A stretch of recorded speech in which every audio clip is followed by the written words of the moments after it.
What's wrong with Silvanus Osoro? I'm asking that question because it's now apparent that any event Silvanus Osoro attends in the larger Gusii Nation of Kisii and Nyamira counties, such events ends in chaos.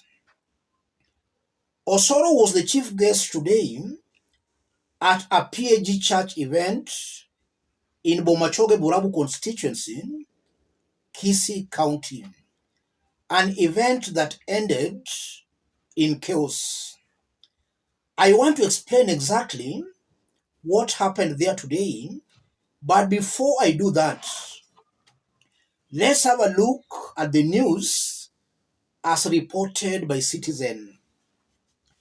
Several worshippers of PAG Church in Bomachoge Burabu are nursing injuries after chaos erupted at Etono's PAG on Sunday afternoon. Hell broke loose when Uda lawmakers clashed with their counterparts in ODM over the performance by the government. Police were forced to lob tear gas to disperse the leaders and their supporters. On Sunday afternoon, leaders from the Gusii region converged at Etono's Pentecostal Assemblies of God grounds for a fund drive to foster development among 5 PAG churches in the area. The National Assembly's Majority Whip, Silvanus Osoro, led a delegation from Kenya Kwanza for the church function, while host legislator Obadia Barongo and Kitutu Churches South lawmaker Anthony Kibagendi represented the Azimio Brigade. Political temperatures started rising at the event the moment political leaders took their differences to the pulpit. Youth backing the political leaders joined in heckling the leaders in the opposing camps. And when Kibagendi's speech was suddenly interrupted over his criticism of Kenya Kwanza lawmakers in the region, hell broke loose. Chaos ensued, and Etono grounds turned into a battleground of sorts, with police lobbying tear gas to disperse the crowd. The area sub-county commandant, Gombe Sebe, together with his security team, had a difficult time restoring order. One thing Kenyans should and must know, it was a fundraising event for the PAG church where Osoro was the chief guest. And we are being told that hell broke loose as Kibagendi was speaking. Kibagendi is a critique of William Ruto. So as he was speaking, some Kenya Kwanza leaders grabbed the microphone from him. That's when now hell broke loose. And the meeting or the event ended in chaos. I want to explain exactly what's happening here. If you are watching us but you have not yet subscribed, subscribe, give this video a like. Let's proceed. Let me start by saying this. This is a sign of intolerance by Kenya Kwanza leaders and their supporters. As Kenya Kwanza leaders were speaking, even though they were being heckled, nobody grabbed the microphone from them. So when Kibagendi stood to speak, to respond, a microphone was grabbed from him. And that's exactly what led to the chaos. Let me also read this for Kenyans to understand it deeper. Chaos in Bomachoge Burabu, Kisii County. Other MPs arrived at a fundraiser armed with the TSC employment letters, distributing them left and right. Several teachers were issued with PNP letters. Chaos erupted when ODM MP for Kitutu Churches South, Honorable Anthony Kibagendi, questioned how these other MPs obtained and distributed those letters. The MP has voted to sue TSC CEO Nancy Macharia, arguing that teachers from poor background might not get employment if the trend continues. The meeting ended prematurely, but about 200 letters had already been distributed. Kibagendi was questioning why TSC employment letters were being distributed by politicians at a church fundraising function.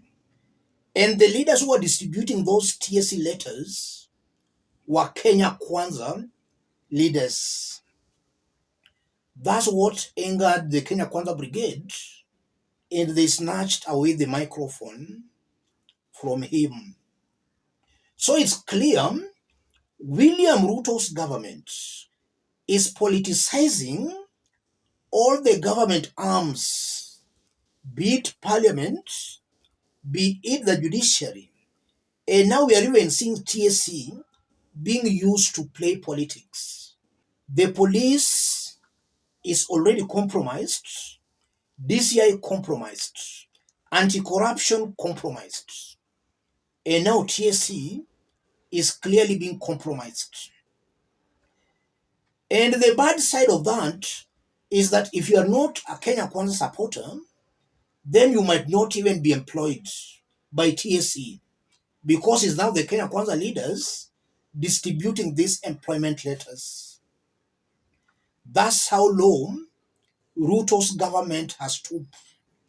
And it's very clear that in the 2 years of William Ruto's rule, things have gone south.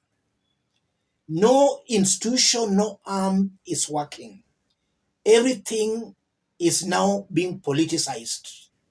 Top Kenya Kwanza leaders William Ruto and Rigathi Gachagua, they are on record supporting a shareholding government. Ruto has only appointed Kalenjin majority in his government. Kalenjins at the mountain. And Rigathi every now and then has been talking about a shareholding government. And you are now seeing they're extending that even to TAC, shareholding narrative. If you look at all this, William Ruto is behind Silvanus Osoro.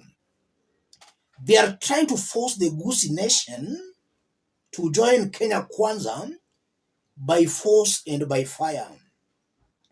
That event was in Bomachoge Borabu constituency, a constituency being represented by an ODM MP.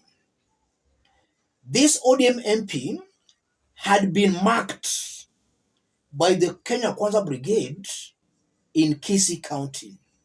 So the deal here was to storm that constituency, pretending to be holding a fundraising for the PAG churches in that constituency. After which they could use that occasion to attack the MP and also to implore upon him to join Kenya Kwanza.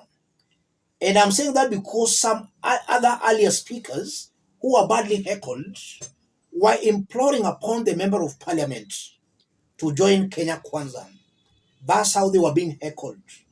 So William Ruto through Osoro has marked some members of parliament in the Gusii Nation who are not willing to join Kenya Kwanza.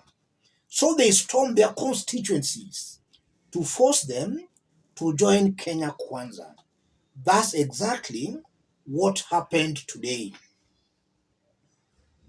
Yes, this is politics of hooliganism. The government is failing to deliver, but they want to force people to support it. Osoro should tone down It's very clear Ruto is using him, but William Ruto will dump him very soon.